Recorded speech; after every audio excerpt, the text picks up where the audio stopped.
एक समलंब चतुर्भुज के आकार के मैदान, समांतर भुजाएं दे रखी हैं। अच्छा सवाल है। तो अगर सॉरी समलंब चतुर्भुज की बात है, समलंब चतुर्भुज,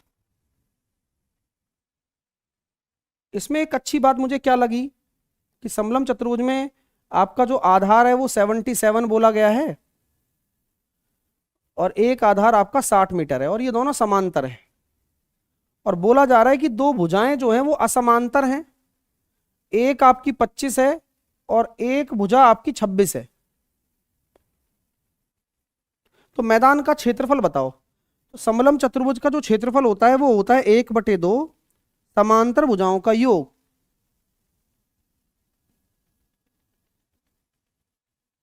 ठीक है, ठीक है। और इनके बीच की दूरी, अब दूरी कहां है? तो वो दूरी का जो चक्कर है ना, वही आपके एरिया को रोके बैठा है। अगर आप कहो सर 137 का मल्टीपल ढूंढ दूंगा, तो फिर आपका क्वेश्चन ज्यादा आसानी से हो जाएगा।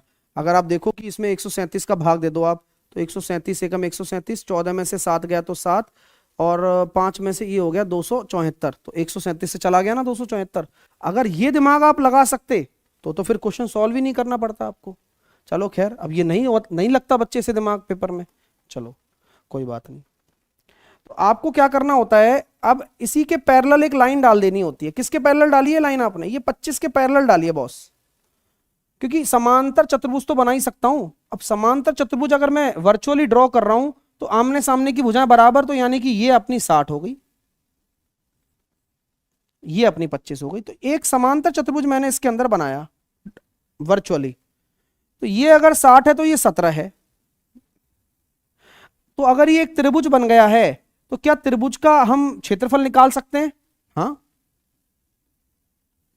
कैसे निकालेंगे? वही हीरोज का formula, S into S minus का ए, एस माइनस का बी इंटू एस माइनस का सी। अल्टीमेटली ये क्वेश्चन छोड़ने वाला था वैसे तो, अगर आप डायरेक्ट डिवाइड करके चेक कर सकते तो बहुत बढ़िया बात है, वरना टाइम बहुत लग रहा है इसमें। ठीक है, कोई बात नहीं, हम तो करके बताएंगे। अब तो पेपर से बाहर आ ही चुका है ये सवाल।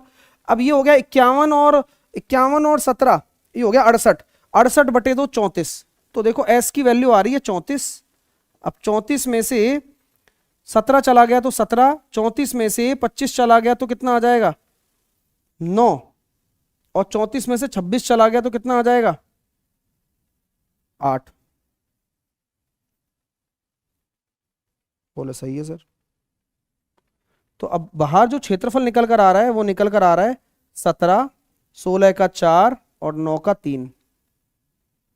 तो 17 तिया 51, ये एरिया आ गया मतलब।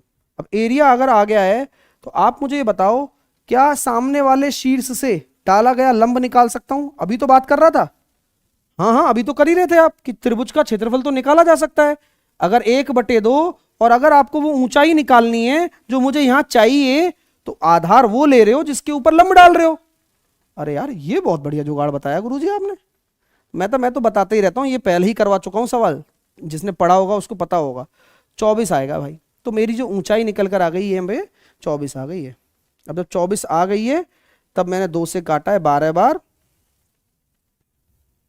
12 सत्ते 84, 12 तिया 36 और 8 44, 12 एकम 12 और 4 1644 आपका आंसर आ गया। सवाल कैसा लगा?